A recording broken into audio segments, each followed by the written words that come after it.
Hi అండి.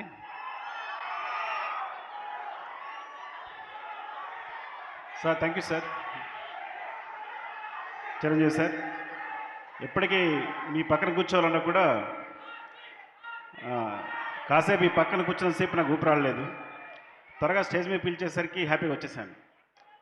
అంటే మీతో ఇలా కూర్చోవడం లేకపోతే ఇలా స్టేజ్ షేర్ చేసుకోవడం కానీ, చిన్నప్పుడు మీ సినిమా ఫ్లాప్ అయిందనుకోండి, మీరు నిద్రపోయేవారమ్మా కానీ మీరు ఇంకో సినిమా వచ్చి హిట్ అయ్యే వరకు మీరు నిద్రపోయేవాళ్ళం కాదు.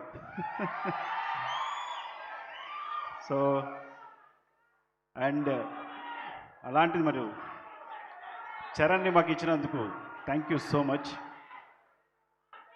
ఈ మొదటిసారి ఫస్ట్ టైం నేను బుచ్చి వచ్చి, సో అఫ్కోర్స్ నేను ముందు కథ విన్నా కానీ ఒక్కసారి చరణ్ ముందు వచ్చి కూర్చుని కథ చెప్పినప్పుడు కింద నేల మీద కూర్చుని బాస్ తీసుకుని వాడు చెప్తుంటే ఇద్దరం అమేజ్ అయిపోయాం.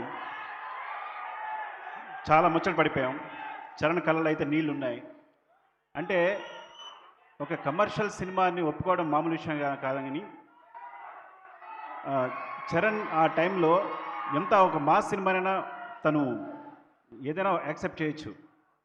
కానీ ఇలాంటి ఒక కాన్సెప్ట్ ఉన్న సినిమాని, ఒక విలన్ లేని సినిమాని, సిచ్యుయేషన్సే విలన్ అయ్యే సినిమాని ఒప్పుకొని ఇలా చేయడం అనేది చాలా గొప్ప విషయం.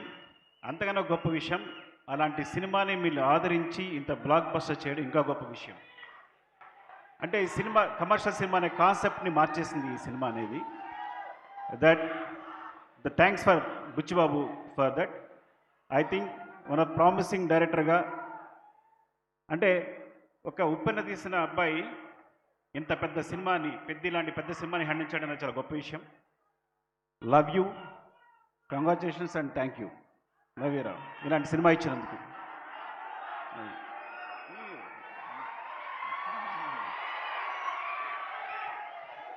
అండ్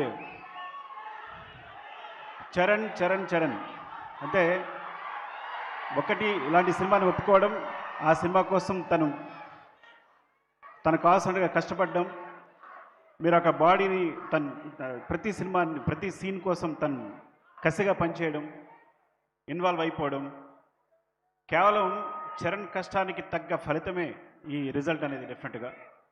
సో అంతా తన కష్టమే. సో అందరూ చరణ్ పొగుడుతున్నప్పుడు ఒక మాట అన్నాడు, డార్లింగ్ మొత్తం చరణ్ ఎంత బాగా చేశాడు, చరణ్ ఎంత బాగా పర్ఫామ్ చేశాడు అంటే తను ఒక మాట అన్నాడు, డార్లింగ్ ఇలాంటి కథ లేకపోతే నాకు ఎక్కడ అలా చేయగలను అని. సో అంత వినమ్రుడు. ఒకటి చెప్పాలంటే, చివరగా అందరికీ చుట్టుపక్కల తనతో తిరిగే వాళ్ళకి, కలిసి పనిచేసే వాళ్ళకి అందరికీ ఒక విషయం తెలుసు, మా చరణ్ బంగారం. సరే, అంత మంచి హృదయాన్ని ఎప్పుడు చూడలేదు నేను. అండ్ థ్యాంక్ యూ సతీష్ గారు, ఈ సినిమాని ఇంత దగ్గరుండి ఇంత కష్టపడి చేసినందుకు థ్యాంక్ యూ సో మచ్. మీరు ఐ థింక్ ఎంత కష్టపడ్డారు ఈ సినిమా సంబంధించి, ప్రతి విషయానికి సంబంధించి దగ్గర నుండి చూసుకుని చరణ్ ఇచ్చిన అవకాశాన్ని మీరు సద్వినియోగం చేస్తున్నందుకు థ్యాంక్ యూ అండి. Thank you so much. Love you. And my cinematographer Rathnavelu, my brother, thank you so much brother. ఈ సినిమాకి ఇంత మంచి విజువల్స్ ఇచ్చినందుకు, మా బుచ్చిని సపోర్ట్ చేసినందుకు. And our background hero Ishan, is like you are the hero back side from. Thanks for the movie Peddi. And ఇంకెవరైనా మర్చిపోతే స్పెషల్లీ జగత్ బాబు గారు, my favourite person and performer. ఇలాంటి మంచి క్యారెక్టర్లు ఇంత బాగా చేసినందుకు థ్యాంక్ యూ సో మచ్. నేను అందరికీ థ్యాంక్స్ చెప్పాలనుకుంటున్నాను, పేరున థ్యాంక్స్. ఇంకెవరైనా మర్చిపోతే స్పెషల్లీ రెహమాన్ గారు. ఫస్ట్ టైం నేను బుచ్చి వెళ్ళినప్పుడు ఆయన మమ్మల్ని రిసీవ్ చేసిన తీరు, నేను బుచ్చిని ఇంట్రడ్యూస్ చేసినప్పుడు, ఆయన మొట్టమొదటిసారి సౌత్ ఇండియన్ సినిమా సెపరేట్గా ఒక సౌత్ ఇండియన్ సినిమాని కథ విని ఎగ్జైట్ అయ్యి ఈ సినిమా చేసినందుకు thank you so much sir. Thank you so much Rahman garu. And ప్రతి ఒక్కరికి, స్పెషల్లీ మైత్రి మూవీస్ రవి గారు అండ్ నవీన్ గారు, థ్యాంక్ యూ. ఈ సినిమాని యాక్చువల్గా ముందు నుంచి సపోర్ట్ చేసినందుకు thank you so much. Thank you all.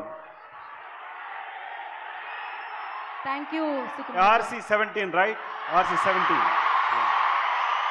Yeah.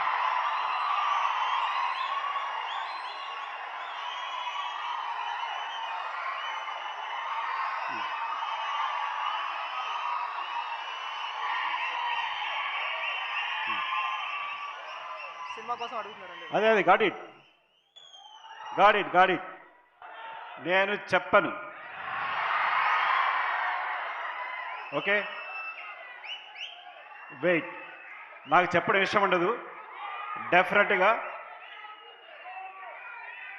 I don't know, నాకు చెప్పడం ఇష్టం ఉండదు. Okay, you can imagine.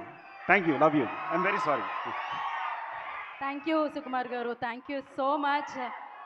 And నా సుకుమార్ గారు